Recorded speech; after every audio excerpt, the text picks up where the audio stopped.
बोले, वो मतलब वो सब इंटॉलरेंट वगैरह का कोई मामला नहीं है, कई वर्षों से मैं जानता हूँ। नहीं, सब्जेक्ट पे ही आ रहा हूँ सर। सब्जेक्ट के सबसे बड़ा हिस्सा तो वही है। अगर वुड वाले फॉर्म में जा रहे थे आज सब्जेक्ट। एनीवे, माननीय उपसभापति महोदय, सच्चर कमेटी और रंगनाथ मिश्रा आयोग दोनों के संदर्भ में अब्दुल वहाब साहब का ये रेजोल्यूशन, मुझे बेहद खुशी है।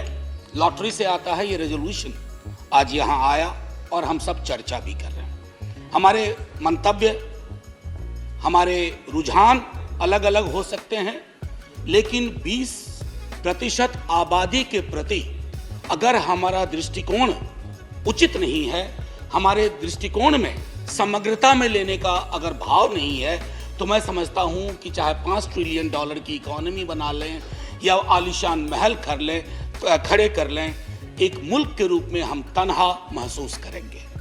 ये मेरा मानना था। अब्दुल वहाब साहब ने जब रेजोल्यूशन के बारे में बोलने खड़े हुए, मुझे लगा कि एक विस्तृत फलक पर वो अपनी बात रखेंगे, लेकिन एक झिझक मैंने देखी, एक संकोच सा देखा।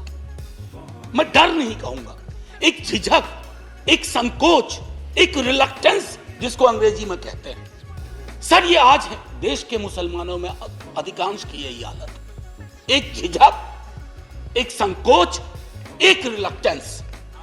ये सर, मैं यकीन मानिए, मैं बस कुछ बातें रखूंगा। माननीय उपसभापति महोदय,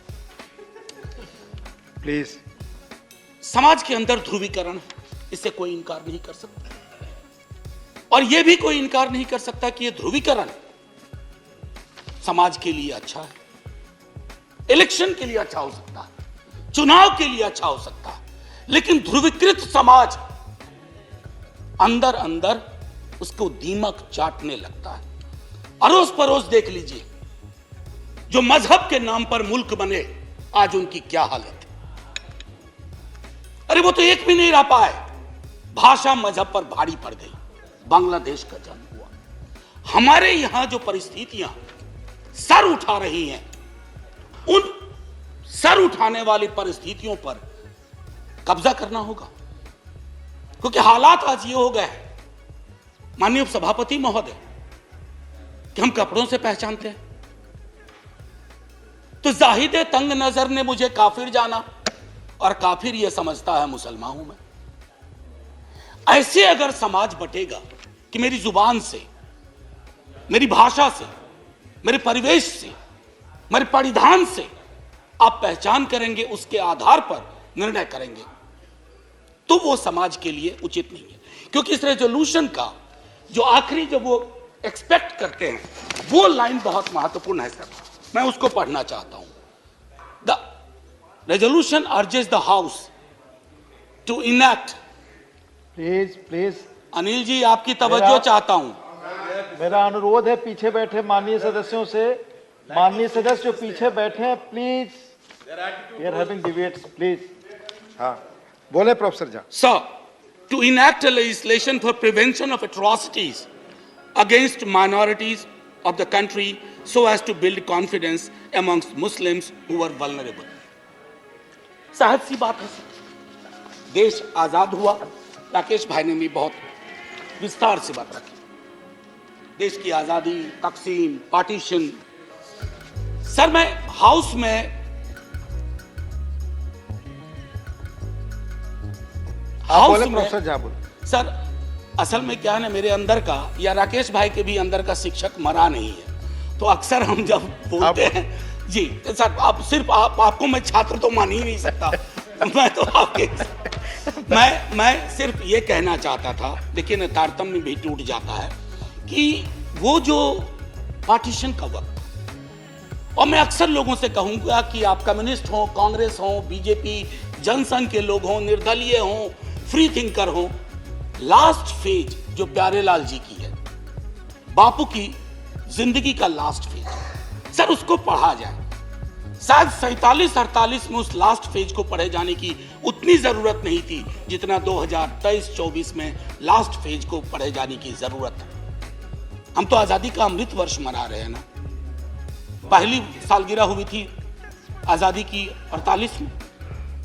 हमें उस यात्रा में देखना पड़ेगा सर कि हम कब उल्टे पांव की यात्रा पे निकल गए। और दुनिया का इतिहास गवाह है सर कि डर और खौफ अपने एक समुदाय के लिए अगर आप पैदा करते हैं और उल्टे पांव की यात्रा पे चले जाते हैं तो अंततः वो आपका भी भला नहीं करती, क्योंकि political power is never permanent sir. No, every political power, I have said this in this house, has an expiry date. व्यक्तियों का, विचारधारा का एक एक्सपायरी डेट होता है। अरे हमने तो वो दौर देखा था, सोवियत रूस कभी खत्म ही नहीं होगा, खंड खंड हो गया। हमने वो लोग देखे थे जिनके बारे में लोग कहते थे कि इनके राजपाट में सूर्य कभी डूबता नहीं।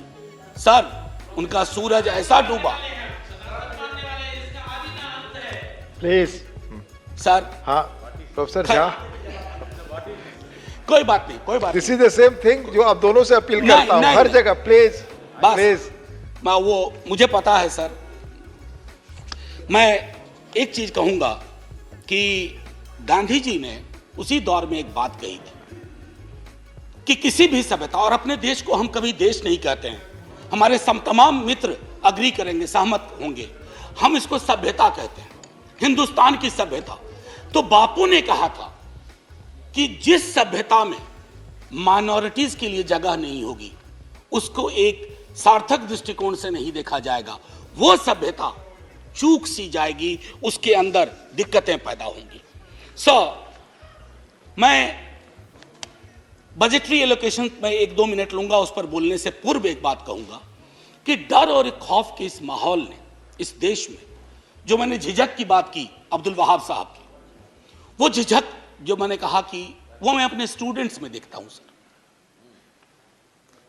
मुश्किल हालात से आते हैं, पीएचडी के लिए मेरे पास सब्जेक्ट देते हैं और मैं देखता हूं कि वो सब्जेक्ट कुछ और देना चाहते हैं लेकिन चुनते हैं ऐसा विषय जो उनके हिसाब से उनके मुस्लिमनेस को बचा ले। ये क्यों हो रहा है सर? ये नहीं होना चाहिए ना। मैं तकरीबन, मेरे अंदर 20 पीएचडी हुई है और ये पहले नहीं। मैं आग्रह करूंगा, प्लीज प्लीज हाथ जोड़ के विनती, आपस में प्लीज कुछ अनुभव साझा कर रहा हूं। 20 पीएचडी हुई है। आज पिछले 7-8 वर्षों में मैं देखता हूं कि मुश्किल हालात से आ रहे हो, किस बात पे पीएचडी करनी है? डल लेक के इकोलॉजी पे। अरे साहब, फिर बात करता हूं, सर लगा कि यहां सेलेक्ट होगा कि नहीं होगा ये सब्जेक्ट। सर ये क्यों हुआ? हमने पूरे के पूरे इकोसिस्टम में इतना जहर भर दिया है। जहरीली हवा पहले तो उनको नुकसान करती है जिसके लिए आपने हवा छोड़ी है, लेकिन सर हवा वतन की सरहद को नहीं देखती है, धर्मों की सरहद को नहीं देखती है। वो जहर इधर भी लौट के आ रहा है और वो जहर जब आता है ना सर, सब कुछ छत विच्छत करके। अभी मैंने हाल में देखा, प्रधानमंत्री जी ने चिंता व्यक्त की, प्रधानमंत्री जी ने चिंता व्यक्त की, हमारे सुप्रीम कोर्ट ने चिंता व्यक्त की कि ये क्यों हो रहा है इस देश में। शाम से नुमाइश चलती है टेलीविजन चैनल्स पे, हिंदू मुसलमान, इंडिया पाकिस्तान। यहां हमारा सवाल रोटी का है, रोजगार का है। क्यों प्रधानमंत्री जी जब स्लोगन देते हैं, वो स्लोगन क्या इसके साथ मेल खाते हैं? लेकिन कहां से ये सह मिल रही है इन टेलीविजन चैनल्स को कि शाम से लेकर के देर रात तक नुमाइश, घृणा की, नफरत की।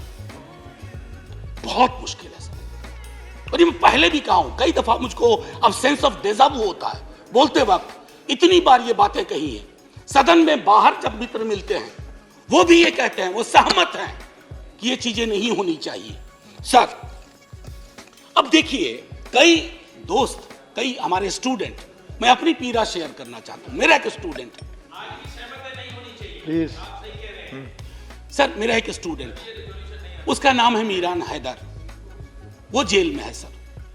अभी हाल में आपने देखा होगा कि माननीय उच्च न्यायालय का एक ऑब्जर्वेशन आया कि आप स्केप गोट बना रहे हो, चाहे उमर खालिद हो, खालिद सैफी हो, सरजिल इमान हो, गुलफिसा हो, शिफाउर रहमान हो, या मीरान जो अपने स्टूडेंट का मैंने जिक्र किया। सर जो ऑब्जर्वेशन कोर्ट के आ रहे हैं, अक्सर होता है क्विटल होता है, हो जाता है, इनके ऊपर कुछ नहीं था। 8 साल बाद सर, दुनिया में इजाद नहीं हुई वो विधा कि उसके 8 बरस लौटा दिए जाएं। मेरे स्टूडेंट्स हैं, एक 4 बरस जेल में काट करके आया, एक्विटल के बाद कोई आरोप नहीं था, लेकिन उसका 4 बरस वापस कर सकेंगे हम? ये हालत है सर एक एवरेज मुसलमान की। मैं अभी भी कह रहा हूं कि हमारी संसद में अभी भी ये ताकत है कि अब्दुल वहाब ये विषय लाते हैं और इस पर चर्चा होती है, थोड़ी मतभिन्नता होगी, लेकिन इस जो हमारी ताकत है ना लोकतंत्र की सर, इस ताकत को बचा के रखेंगे तो भरोसा होगा हर समुदाय का। इसकी जरूरत है सर। एक मैं कहना चाह रहा था डिडक्शंस को लेकर के, मेरे कई साथी कह चुके, मैं रिपीट नहीं करूंगा। टोटल बजटरी एलोकेशन, मेरे मित्र कह रहे थे कि हम एक नजर से देख रहे हैं, एनॉमलीज थी स्कॉलरशिप में। नहीं सर, सरकार खुद एडमिट की है मेरे सवाल के जवाब में कि 90% एक्सपेंडिचर नहीं हुआ। ये ऑन रिकॉर्ड है सर, 90%। ये मैंने दिसंबर 22 में मुझको ये जवाब दिया। 4000 करोड़ यूटिलाइज नहीं हुए थे। ये क्या दिखाता है सर कि पूरा का पूरा नजरिया हमारा इस समुदाय को लेकर के बहुत स्क्यूड है। बहुत तारीफ होती है बुलडोजर बुलडोजर बुलडोजर। हमने तो यूके के पीएम को भी बिठा दिया बुलडोजर पे। सर बुलडोजर चला दो, हम पर भी चलवा दो प्लीज। मैं यही कह रहा हूं सर, बुलडोजर जिस देश में सेलिब्रेट किया जाने लगे, उस देश में ये वक्त आ गया है कि लोग गंभीरता पूर्वक सोचें, क्या बुलडोजर प्रतीक हो सकता है किसी भी चीज का? अगर है तो कोर्ट को क्यों कहना पड़ता है? माननीय न्यायालय ने कहा फिर तो हमारा काम हम पर ताला लगा दो, बुलडोजर चला दो। और किसी को बुलडोजर बाबा के नाम से सेलिब्रेट किया जाता है। अब पता नहीं वो कैसे कंफर्टेबल है उस नाम के साथ, मैं तो नहीं हूं। सर मेरा ये कहना है कि जितने भी ह्यूमन राइट वॉच की रिपोर्ट देखें आपको स्पष्ट तौर पे मिलेगा, देश की और बाहर की मॉब लिंचिंग, हेट क्राइम्स, ये क्यों बढ़ रहे हैं 8 वर्ष में 9 वर्ष में अचानक मेरे देश में? ये गांधी, नेहरू, आजाद, अंबेडकर का देश है। मैं जानता हूं नेहरू को लेकर के आपके अंदर बड़ी दुविधा रहती है। एक डिमोलिशन स्क्वाड है नेहरू को खत्म करने का, और मैंने इसी सदन में कहा है नेहरू कांग्रेस की प्रॉपर्टी और कॉपीराइट नहीं है, नेहरू इस देश की विरासत है। जितना हक नेहरू पे कांग्रेस का है, एक एक हिंदुस्तानी का है। मैं जानता हूं कि कांग्रेस के दूसरे प्रधानमंत्रियों के लिए आपको उतना नहीं करना पड़ेगा, नहीं मेहनत करते हैं अटैक करने में, नेहरू पे करते हैं, क्योंकि नेहरू अभी भी दीवार बन के खड़े हैं पार्लियामेंट्री डेमोक्रेसी को प्रोटेक्ट करने के लिए। उस दीवार को जब तक आप नहीं गिराएंगे तब तक आप अपना रियलाइज नहीं कर पाएंगे goal, whatever ulterior motives you have. So मैं अब इसको बाकी चीज को, जैसे अब मैं एक बात कहूं, हमारे बिहार के एक मंत्री हैं, सब लोग, मैं नाम नहीं लूंगा, बात बात पे वो मंत्री महोदय कहते हैं कि पाकिस्तान चले जाओ, पाकिस्तान चले जाओ। ना उनको क्षेत्रफल का अंदाजा है पाकिस्तान का, ना उनको कॉम्प्लिकेशन पता है कि पाकिस्तान कैसे भेजोगे अरबों लोगों को। मुझे तो एक ह्यूमन राइट एक्टिविस्ट अस्मा जहांगीर जी को आप जानते होंगे, मैं उनके स्मृति में एक भाषण के लिए मुझे बुलाया गया, मुझे मना कर दिया गया। तो पता नहीं वो मंत्री महोदय डेली कागज लेके बैठते हैं, इसको पाकिस्तान भेजो, उसको पाकिस्तान भेजो। अरे हम सबको भेज दोगे पाकिस्तान तो मंत्री जी आप किसके मंत्री रहोगे? आपका इलाका खाली हो जाएगा। अब वो सीमांचल गए, सीमांचल में पलायन हो रहा है। उन्हीं की पार्टी के लोगों ने कहा कि ये गलत बात है, कोई पलायन नहीं हो रहा, लेकिन आपको वो कैराना मॉडल ढूंढना था सीमांचल में। तो जब तक पूरा का पूरा न, अब मैं आपको छोटी वानगी देके खत्म करूंगा। एक मोहतरमा है, वो कहती है चाकू तेज रखना, पता नहीं कब जरूरत हो जाए। ये है सर, और इनको मन से माफी नहीं मिली थी एक बार। दूसरे हैं if you won't remain silent if somebody tries to kill our mother. ये गाय के बारे में है, सुना 14 तारीख को कौ हक डे है। मैं भी कोशिश करूंगा सर, हालांकि हमको मरखानी गाय मिल जाती है अक्सर जिंदगी में भाग्य की बात है। तेरा नाम क्या है? मैं कुछ चुनिंदा उदाहरण दे रहा हूं, ये महत्वपूर्ण लोग हैं। तेरा नाम क्या है? मोहम्मद नाम है तेरा, आधार कार्ड दिखा। Hindus who don't vote for me have miyan blood in their veins. महत्वपूर्ण व्यक्ति है, मंत्री के पद के अल्लाह। ना अली ना बाहुबली, केवल बजरंग बली, ये भी महत्वपूर्ण व्यक्ति हैं। जो लोग सूर्य नमस्कार को नहीं मानते उन्हें समुद्र में डूब जाने चाहिए। ये तो बहुत बड़े व्यक्ति हैं और अपने आप को नया ऑपरेटिंग सिस्टम बनाना चाहते हैं हमारे प्रधानमंत्री जी के बरक्स, और इकोनॉमिक बाइकॉट की अक्सर बात होती है, जालीदार टोपी की बात होती है।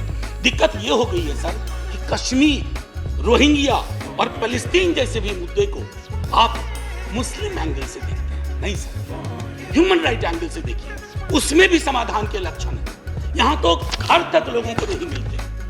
ये परिस्थितियां हैं, उनको जान। आखिरी में बस 1 मिनट लूंगा। आखिरी